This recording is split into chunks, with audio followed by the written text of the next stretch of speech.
قل لأسجد لبشر خلقته من صلصال من حمأ مسنون، کہا اس نے میں نہیں ہوں کہ کروں سجدہ ایک ایسے بشر کو کہ جس کو آپ نے چکنی مٹی کے سوکھے گارے سے پیدا کیا۔ اللہ تعالی نے فرمایا فخرج منہا فإنک رجیم، تو نکل یہاں سے، یہاں سے کا مطلب منہا آسمان سے، یا اس جگہ سے جو جگہ اللہ کے نزدیک عظمت والی جگہ ہے۔ فخرج منہا، آسمان سے، آسمانوں سے نکل، فإنک رجیم، اس لیے کہ تو مردود ہو گیا۔ تو واقعہ یہ ہے، غور کیا جائے کہ اصل تو اس کا مردود ہونا اس لیے اللہ کے حکم کے نافرمانی کی، مگر سبب کیا ہوا؟ سبب کیا ہوا اس کے مردود ہونے کا؟ ذریعہ کون بنا؟ یہ انسان۔ انسان کی وجہ سے اس ابلیس کو مردود ہونا پڑا ہے کہ جو ابلیس اپنی محنتوں کے نتیجے میں فرشتوں میں جا ملا تھا، وہاں سے نکل کر آیا ہے۔ تو یہی انسان کا مقام کہ اس انسان کی وجہ سے اللہ تعالیٰ نے، اس فرشتے نے اگر اس ابلیس نے نافرمانی کی، کہ جس ابلیس کا درجہ بہت اونچا ہو چکا تھا، اللہ تعالیٰ نے اس انسان کی خاطر اسے مردود کیا۔ قال فخرج منہا، فرمایا نکل اس جگہ سے، فإنک رجیم، کیونکہ تو مردود ہے، وإن علیک اللعنۃ الی یوم الدین، اور اس لیے کہ تجھ پر لعنت ہے روز جزا تک۔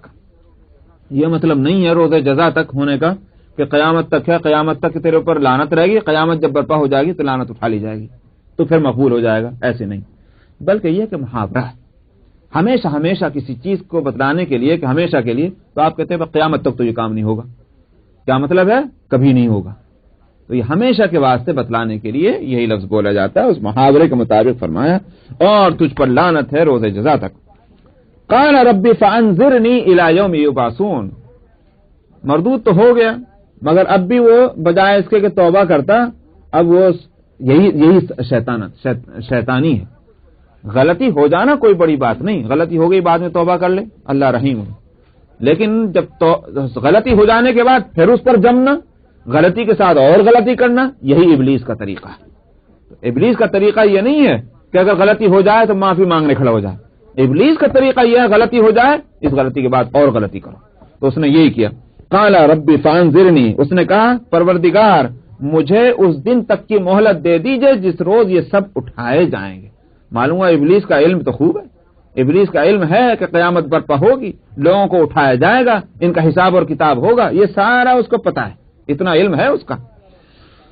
قال رب فانظرنی، کہا پروردگار مجھے مہلت دیجئے اس دن تک کی جس روز یہ اٹھائے جائیں گے۔ قال فإنک من المنظرین، اللہ تعالی نے فرمایا تو مہلت والوں میں سے ہے، یعنی مہلت دی جاتی ہے تجھے، جس چیز کی مہلت تو چاہ رہا ہے اس دن تک کے لیے، الی یوم الوقت المعلوم، اس دن کے تک کے لیے جس کا وقت معلوم ہے، معلوم کا مطلب متعین ہے، ایسا نہیں کہ غیر متعین ہے، پہلے سے کوئی پلان نہیں بنایا گیا کہ یہ دنیا کب سے کب تک چلنی ہے، ان انسانوں کو دنیا میں کب سے کب تک رہنا ہے، یہ نہیں کہ میں تجربہ کیا جائے گا، ابتدا جیسے متعین اس کی انتہا بھی متعین ہے اللہ کے نزدیک۔ الی یوم الوقت المعلوم، اس دن تک کے لیے تجھ کو مہلت ہے کہ جس کا وقت جو ہے متعین ہے۔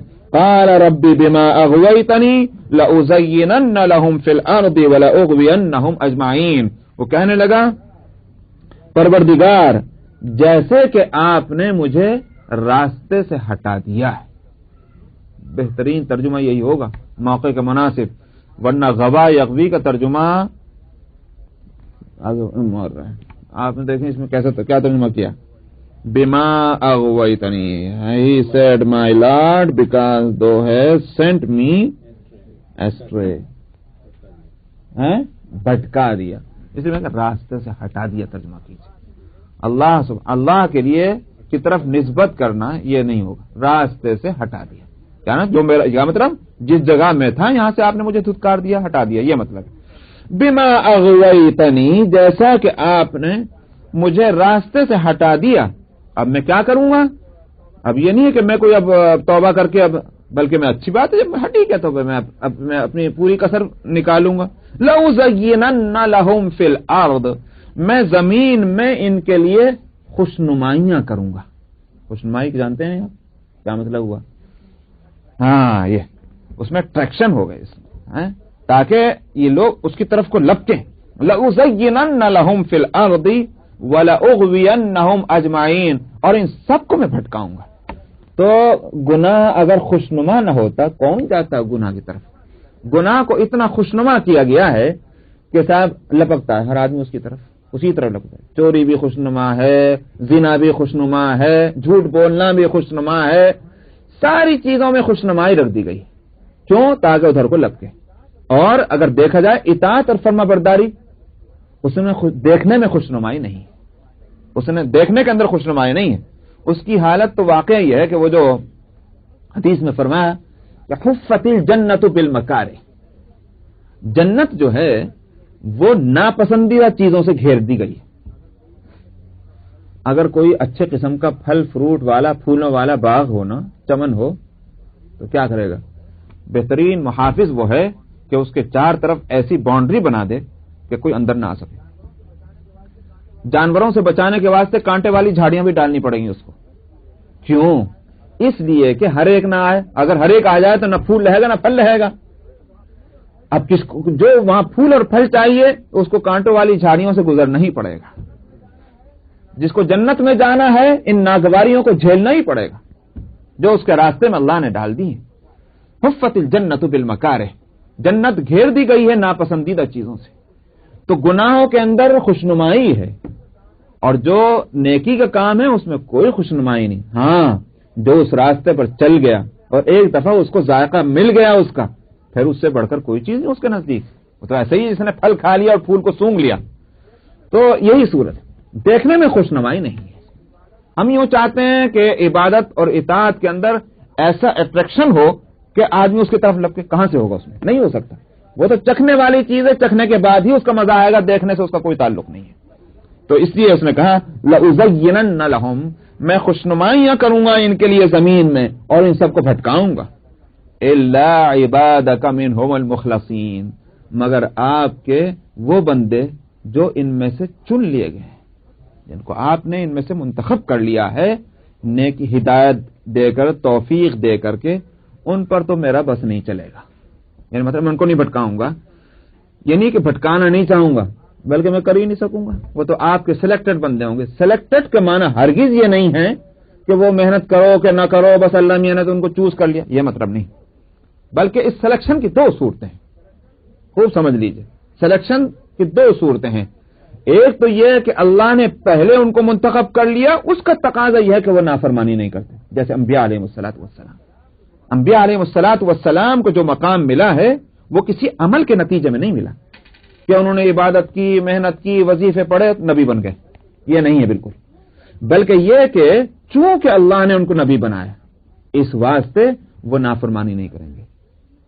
اسی واسطے حدیث میں جو آتا ہے کہ صحابہ نے عرض کیا، یا رسول اللہ، آپ کی تو خطائیں ساری معاف ہیں، آپ کہیں کو اتنی محنت کرتے ہیں کہ راتوں کو اتنی عبادت کرتے ہیں کہ پاؤں پر ورم آ جاتا ہے، کھڑے کھڑے کھڑے کھڑے، آپ کو کیا ضرورت ہے؟ آپ نے فرمایا افلا اکون عبدا شکورا، کیا میں شکر گزار بندہ نہ بنوں؟ انبیاء علیہ الصلوۃ والسلام کا مقام جو ہے وہ من جانب اللہ بلند ہے. اس بلندی مقام کا تقاضا یہ ہے کہ وہ اطاعت فرمانبرداری کریں گے، نافرمانی نہیں کریں گے، معصوم ہے. یہ بھی سلیکشن ہے. ایک سلیکشن کی دوسری صورت کیا ہے؟ اللہ نے توفیق عمل دی، اس عمل کے نتیجے میں اللہ نے ان کے درجے کو بڑھا دیا، جو عام صالحین کا ہے. یہ بھی ایک قسم کا سلیکشن ہی ہے کہ توفیق دے دی ان کو. اور توفیق کیا ہے؟ توفیق اللہ کی طرف سے کسی کام کے کرنے میں آسانی مہیا کر دینا، یہ ہے توفیق. جس کو مثلا سورہ بنی اسرائیل کے اندر کہا گیا، فرمایا کہ من کان یرید العاجلۃ عجلنا له فیہا ما نشاء لمن نرید ثم جعلنا له جہنم یصلاھا مذموما مدحورا. فرمایا جو دنیا کو چاہتا ہے، عاجلہ اس کو کہا گیا. عاجل اجلت سے، اجلت کے معنی جلدی کے. دنیا میں تو سارا کام جلدی ہے نا، ہر چیز نقد، یہاں ہر چیز نقد ملتی ہے، اس لیے اس کو عاجلہ کہا گیا. فرمایا من کان یرید العاجلہ، جو دنیا چاہتا ہے، عجلنا له فیہا ما نشاء، ہم اس کے لیے وہیں دے دیتے ہیں دنیا میں جس کے لیے ہم جتنا دینا چاہتے ہیں. پھر اس نے مانگا، ہم نے دے دیا. اور اس کے بعد کیونکہ آخرت تو مانگی نہیں اس نے، یصلاھا مذموما مدحورا، جہنم میں اس کو ڈال دیا جائے گا دھتکارا ہوا بنا کر. ومن اراد الآخرہ، اور جس نے آخرت کو چاہا ہے. ارادہ کا لفظ کہا گیا، ایک ہے خواہش ہونا، ایک ہے ارادہ ہونا. خواہش اور ارادہ میں فرق ہے. خواہش تو یہ گھر میں بیٹھے ہوئے خواہش کرتے رہے کہ میں پریزیڈنٹ بن جاؤں، یہ غلط چیز ہے. ایک ہے اس کے لیے کوئی کوشش کرنا، سمجھا؟ کوئی ارادہ، یہ جو خواہش سے آگے بڑھ کر کے جو چیز، یہاں ارادہ کا لفظ ہے. ومن کان یرید العاجلہ ومن اراد الآخرہ، دونوں جگہ ارادہ جو ہے، جو چیز پکڑ میں آنے والی، خالی دل میں خیال آنا وہ اللہ کے یہاں معاف ہے. اگر کسی برائی کا خیال آیا تو اللہ کے یہاں اس کی پکڑ نہیں ہوگی. ہاں ارادہ کیا ہے، چاہے اب اس کے بعد چاہے وہ سکسیس ہو کہ نہ ہو، اس کی پکڑ ہوگی. نہیں بات نہیں، ارادہ کا لفظ من کان یرید العاجلہ. تو جس نے دنیا کا ارادہ کیا تھا، دنیا چاہی تھی، اس کے لیے کوشش کرتا تھا، ہم اس کو دنیا میں جتنا ہم چاہتے ہیں، جس کو چاہتے ہیں دے دیتے ہیں. مگر پھر آخرت نہیں چاہی تھی، آخرت کے لیے کوئی کوشش نہیں کی تھی، کیوں ملے اس کو آخرت؟ جہنم میں دھکیل دیتے ہیں. اور جس نے دنیا کا آخرت کا ارادہ کیا، وسعى لها سعيها، محض یہی نہیں ہے اے اللہ میاں مجھے جنت میں بھیج دے، بس صبح اٹھے ایک دعا مانگی اس کے بعد چل دی. وسعى لها سعيها، اور اس کے لیے سعی کے معنی کوشش کرنا. یہاں دو لفظ دو مرتبہ آ رہا ہے، وسعى لها سعيها، جس کا ترجمہ کیا ہے؟ اس کا ترجمہ ہوگا اس کے مناسب ضرورت کوشش کی. یہ ہے، یہ نہیں ہے کہ جانا تو ہے ڈاؤن ٹاؤن یہاں سے کہاں ہے؟ ایسٹ میں، اب جا رہے ویسٹ کو، کیسے پہنچے گے ڈاؤن ٹاؤن؟ وسعى لها سعيها، اس آخرت کے لیے مناسب ضرورت کوشش بھی کی انہوں نے. وهو مؤمن، ایمان کے ساتھ. ایمان شرط ہے، ورنہ ایمان کے بغیر کوئی کوشش نہیں ہے.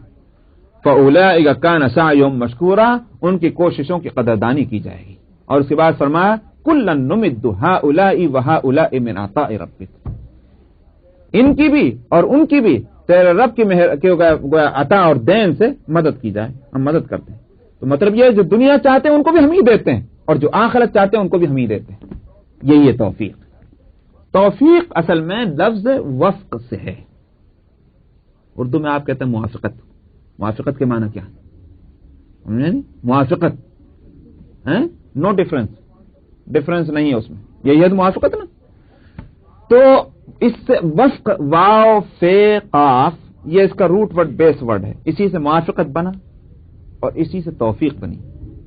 توفیق کے معنی یہ ہے کہ اسباب کو اس خواہش یا ارادے کے موافق کر دینا، یہ ہے توفیق.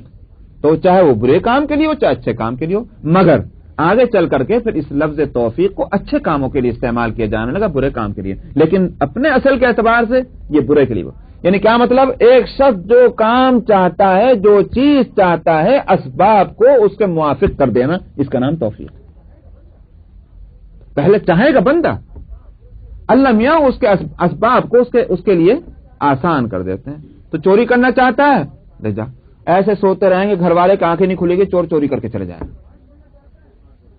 تو نماز پڑھنا چاہتا ہے، ہاں ضرور، ہر چیز دنیا میں آفت کی ہے انسان کے لیے، لیکن نماز پڑھنے جانا چاہتا ہے، جا، تیرے بدن میں بھی طاقت ہوگی، پیر بھی چلیں گے، ہوا بھی موافق ہوگی، ساری چیزیں، تو پہنچ جائے گا، نماز پڑھ لے گا. یہ ہے وہ توفیق. تو اس لیے میں نے کہا کہ توفیق عمل اللہ کی طرف سے، اور جب وہ عمل کرتا ہے تو اس کے نتیجے میں اللہ تعالیٰ اس کے درجے کو بڑھا دیتے ہیں. یہ بھی ایک قسم کا گویا انتخاب ہے. اسی سے کہا ان عبادی، یا فرما الا عبادک منہم المخلصین، مگر خداوندہ آپ کے وہ بندے جن کو ان کے میں سے سلیکٹ کر لیا گیا. قال ھذا صراط علی مستقیم، اللہ تعالیٰ نے فرمایا یہ بس راستہ ہے میرے اور سیدھا. کیا مطلب ہے اس کا؟ مطلب یہ ہے ایگریڈ، ٹھیک ہے بھائی، بات طے ہو گئی ہے، جو تو نے کہا ہے وہ بات طے ہو گئی ہے کہ تجھے مہلت بھی ملے گی، ورغلانے کی بھی اجازت ہوگی، مگر یہ جو خاص میرے بندے ہیں، وہ جو تو نے کہا کہ وہ ان کو نہیں، ان کے لیے میری طرف سے بھی اعلان کیا ہے. حالانکہ اس نے شیطان نے کہہ دیا تھا آپ کے جو خاص بندے ہیں ان پر میرا بس نہیں چلے گا. تو اللہ تعالیٰ نے اس کے بعد فرمایا بالکل ٹھیک، بات طے ہو گئی، مگر اس کے بعد پھر فرماتے ہیں ان عبادی لیس لک علیہم سلطان، فرمایا میرے بندے جو ہیں ان پر تیرا کوئی زور نہ ہوگا. حالانکہ فرشتہ وہ شیطان تو پہلے کہہ ہی چکا، مگر اس لیے کہا تاکہ اللہ تعالی کی طرف سے لیس لک علیہم سلطان الا من اتبعک من الغاوین، سوائے ان کے جو گمراہ لوگوں میں سے جنہوں نے تیری پیروی کی ہے، انہی پر تیرا بس چلنا ہے۔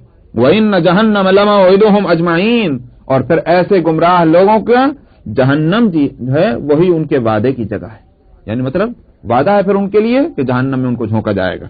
لَهَا سَبْعَةُ أَبْوَابٍ لِكُلِّ بَابٍ مِّنْهُمْ جُزْءٌ مَقْسُوم، فرمایا اس جہنم کے 7 دروازے ہیں اور ہر دروازے کا ایک حصہ جو ہے مقرر کیا ہوا ہے، تو لہذا جانا ہی ہے اس میں، ان کے جن کا حصہ جتنا ہے ان کو اس میں ڈالا جائے گا۔ یہ بتلانا ہے اس کو اس طرف، یا تو 7 کا عدد واقعتاً مقرر ہے، کیوں ہے نہیں معلوم، ہو سکتا ہے کہ جیسے جنت کے دروازے مقرر ہیں، حدیث میں آتا ہے کہ للجنت 8 ابواب منها باب یسمى ریان لا يدخلها الا الصائمون، فرمایا جنت کے 8 دروازے ہیں، ان میں سے ایک دروازہ جو ہے اس کا نام ہے الریان، فرمایا اس میں روزے داروں کے سوا کوئی داخل نہیں ہوگا۔ تو ہو سکتا ہے کہ خاص عمل والوں کے لیے خاص دروازے رکھے گئے ہوں جنت کے اندر، اب ان میں یہ بھی ہو سکتا ہے کہ ریان کا درجہ بہت اونچا ہو، اسی وجہ سے اس کا نام دنیا میں بتا دے گیا اور دروازوں کے نام نہیں بتلائے گئے، تو معلوم ہوتا ہے کہ روزہ جو ہے سارے اعمال میں اس کا درجہ بہت اونچا ہے، اسی وجہ سے فرمایا حدیث میں الصوم لی وانا اجزی بھی، کہ ہر عمل جو ہے یضاعف الحسنۃ لعشر امثالها الى 700 ضعف الا الصوم، فرمایا کہ ہر عمل کا بدلہ 10 گنے سے لے کر کے اور 700 گنے تک دیا جائے گا، فرمایا سوائے روزے کے۔ آپ سنیں نہیں آپ، فرمایا سوائے روزے کے، فرمایا روزہ میرے لیے اور میں ہی اس کا بدلہ دوں گا، یہ ہے روزے کا مقام۔ تو معلوم ہوا کہ سارے اعمال میں جب روزے کا مقام یہ ہوا تو اس کے لیے اسپیشل ایک دروازہ ہے، اس سے جانا ہے، تو دروازہ بھی بڑا معلوم ہوتا ہے کہ اعلیٰ درجے ہی کا ہوگا، افضل اموال، اس لیے اس کا نام دنیا میں بتایا۔ ہو سکتا ہے کہ جس طرح جنت میں خاص اعمال والوں کو، ہاں اس کا یہ مطلب نہ سمجھیے خاص اعمال والوں کے معنی یہ ہیں کہ روزے داروں کے واسطے ریان ہے تو بس روزے رکھو، نماز چھوڑو، زکات چھوڑو، یہ ہرگز مراد نہیں، بلکہ جو بات سمجھ میں آتی وہ یہ کہ فرائض اور واجبات جو ہیں یعنی اوور آل اسلامی احکام پر تو عمل کرنا ہے، مگر کسی ایک بندے کے اندر کوئی خاص عمل جو ہے وہ غالب ہے، اس عمل کا اثر زیادہ ہے۔ سمجھ میں آ رہی نہیں بات یار؟ بعض لوگ سارے کام کرتے ہیں دین کے مگر ان کو نماز کے اندر زیادہ مزہ آتا ہے، بعض لوگ سارے کام کرتے ہیں دین کے ان کو تلاوت قرآن میں زیادہ مزہ آتا ہے، بعض لوگ سارے کام کرتے ہیں دین کے ان کو روزہ رکھنے کی طرف زیادہ رغبت ہوتی، یہ ہے مراد۔ تو یہ مطلب نہیں ہے کہ ایک کام کرے باقی چھوڑ دے تو ان کو جنت میں بھیج دیں گے اس دروازے سے، یہ ہرگز مراد نہیں، بلکہ یہ کہ سارے کام کرتے ہیں مگر ان میں سے ایک کام کی طرف ان کا رجحان جو ہے وہ زیادہ ہے، اس کی رعایت سے ان کو اس دروازے پہ بھیجا جائے گا۔ تو ٹھیک اسی طرح ہو سکتا ہے کہ جہنم کے بھی دروازے جو 7 رکھے گئے ہوں وہ اس لیے کہ اللہ کی نافرمانیوں کے بھی 7 گروپ بنا دیے گئے ہوں کہ جو جس گروپ میں آئے گا اس کو اس دروازے سے بھیج دیا جائے گا، فرمایا کہ لہا 7 ابواب لکل باب منہم جزء مقسوم، ہر ایک کا حصہ مقرر ہے کہ بھائی فلانے گروپ جو ہے وہ فلانے دروازے سے جائے گا، فلانا گروپ فلاں دروازے سے جائے گا، یہ ہو سکتا ہے۔ یا پھر میں نے کہا کہ 7 کا عدد مقرر نہیں ہو بلکہ یہ کثرت کی وجہ سے بتلایا گیا ہو، عرب کے اندر 7 70 کا عدد کثرت کے لیے بھی آتا ہے، آپ اردو میں کہتے ہیں دسیوں، کیا مطلب دسیوں؟ مطلب یہ کہ وہ بہت زیادہ ہے کہ نا، یہ تو بعض دفعہ دسیوں کہتے ہیں، بعض دفعہ سینکڑوں کہتے ہیں، تو نہ دسیوں سے 10 مراد ہوتے ہیں نہ سینکڑوں سے سینکڑا ہی مراد ہوتا ہے، بلکہ ایک کثرت مراد ہوتی۔ بعض دفعہ آپ 100 سے بھی کم کے واسطے بولتے ہیں تو سینکڑوں آدمی ہیں، تو حالانکہ آپ نے گنا بھی نہیں مگر کثرت کے واسطے، تو یہ ہو سکتا ہے کہ یہاں بھی یہ کثرت ہی مراد ہو، رب اللہ عالم دونوں گنجائشیں ہیں۔ فرمایا کہ اس کے لیے 7 دروازے ہیں، ہر باب جو ہے ہر دروازہ ان میں سے ان لوگوں میں سے اس کا حصہ مقرر ہے، تو ان کو جانا ہے اس میں سے۔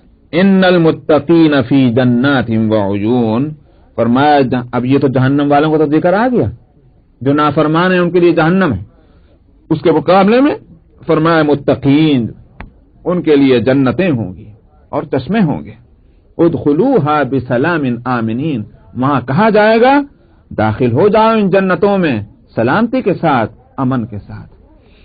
وَنَزَعْنَا مَا فِي صُدُورِهِم مِّن غِلٍّ إِخْوَانًا عَلَى سُرُرٍ مُتَقَابِلِينَ، اور فرمایا ان کے سینوں میں جو کچھ کھوٹ ہوگا اس کو بھی نکال دیں گے، بھائی بھائی بنا کر کے وہاں رہیں گے، تخت کے اوپر ایک دوسرے کی طرف رخ کیے ہوئے بیٹھے ہوں گے۔ معلوم ہوا دنیا بھائی جگہ تو بہت اچھی ہے، مگر پڑوسیوں سے تعلقات بڑے خراب ہیں، کیا کریں گے؟ ہمارا سمجھ میں آیا؟ اگر پڑوس سے تعلقات خراب ہوں تو ظاہر بات ہے کہ آپ کا گھر کسی طرح بھی صحیح محفوظ نہیں رہ سکتا، ہر وقت بھی خطرہ لگا رہے گا۔ اسی بات سے تو فرمایا اطلب الجار قبر الدار، گھر لینے سے پہلے پڑوس کو دیکھو، پڑوس کیسا ہے۔ اگر پڑوس اچھا ہے، گھر میں تھوڑی بہت کمی بھی رہ جائے گی تو تمہیں آرام کی زندگی گزر جائے گی۔ گھر بہت خوبصورت اور پڑوسی بڑے خراب ہیں، تمہاری زندگی جو ہے وہ ضیق میں پڑ جائے گی۔ کیا جنت میں بس خالی محلات ہوں گے، باغات ہوں گے، خوب کھانے کو ملے گا، اڑوس پڑوس سے تعلقات کیسے رہیں گے صاحب؟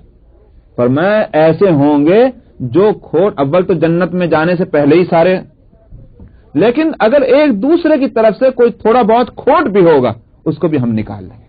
اب وہاں بالکل بھائیوں کی طرح سے، پیار سے، محبت سے، یہ نہیں کہ وہ ادھر کو دیکھا تو ہم منہ ادھر کو کر لیں، بلکہ ایک دوسرے کو دیکھ کر ان سے خوش ہوں گے، ایک دوسرے کو دیکھیں گے پیار سے، محبت سے۔ یہ ہے متقابلین کے معنی۔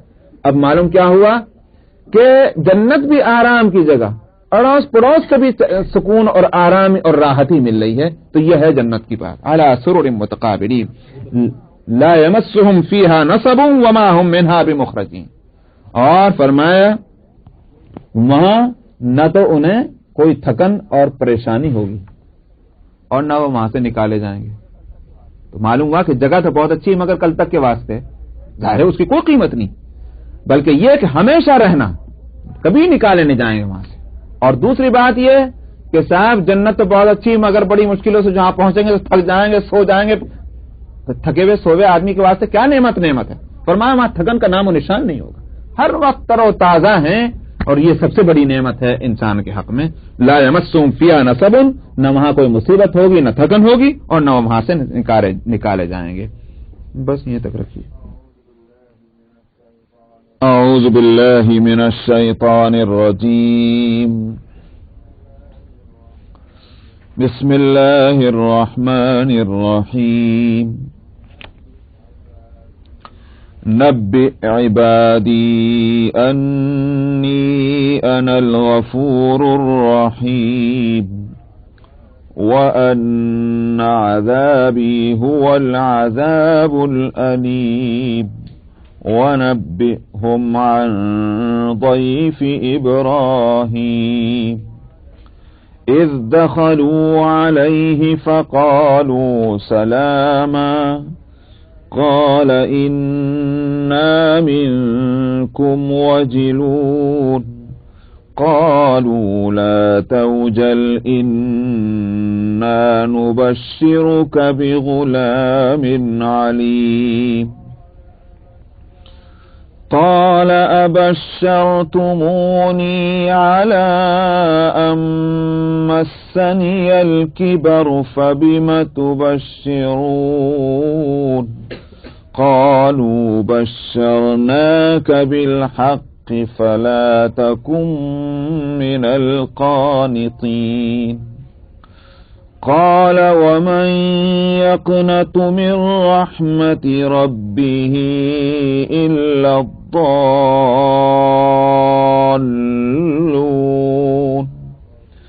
قال فما خطبكم أيها المرسلون قالوا إنا أرسلنا إلى قوم مجرمين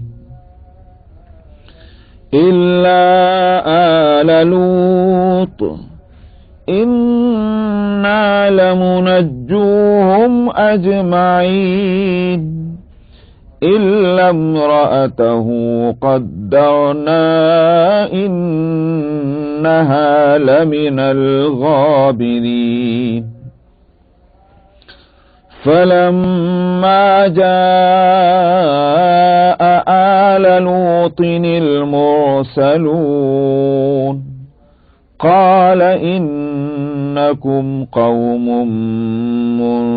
منكرون قالوا بل جئناك بما كانوا فيه يمترون وأتيناك بالحق وإنا لصادقون فأسر بأهلك بقطع من الليل واتبع أدبارهم ولا يلتفت منكم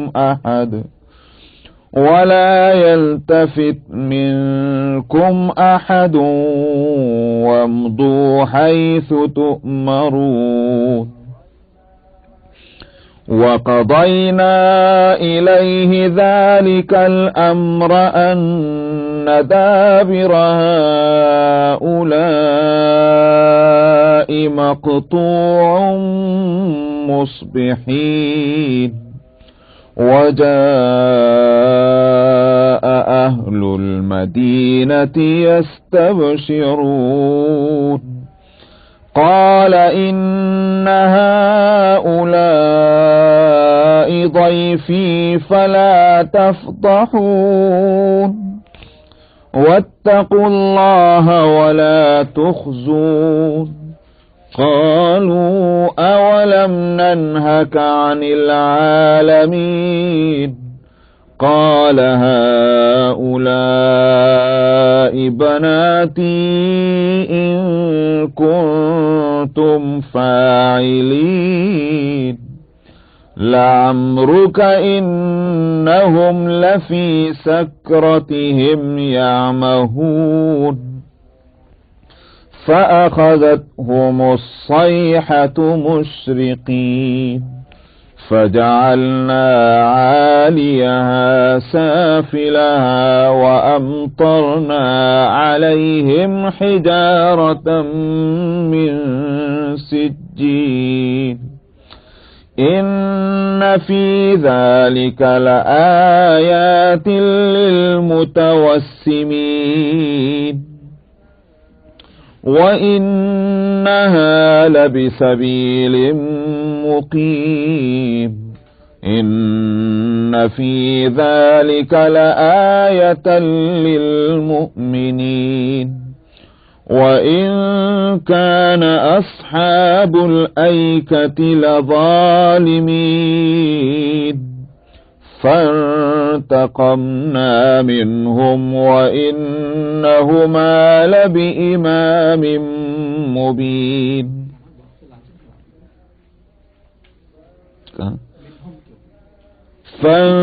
فانتقمنا منهم وإنهما لبإمام مبين ولقد كذب أصحاب الحجر المرسلين وآتيناهم آياتنا فكانوا عنها معرضين وكانوا ينحتون من الجبال بيوتا آمنين فأخذتهم الصيحة مصبحين فما أغنى عنهم ما كانوا يكسبون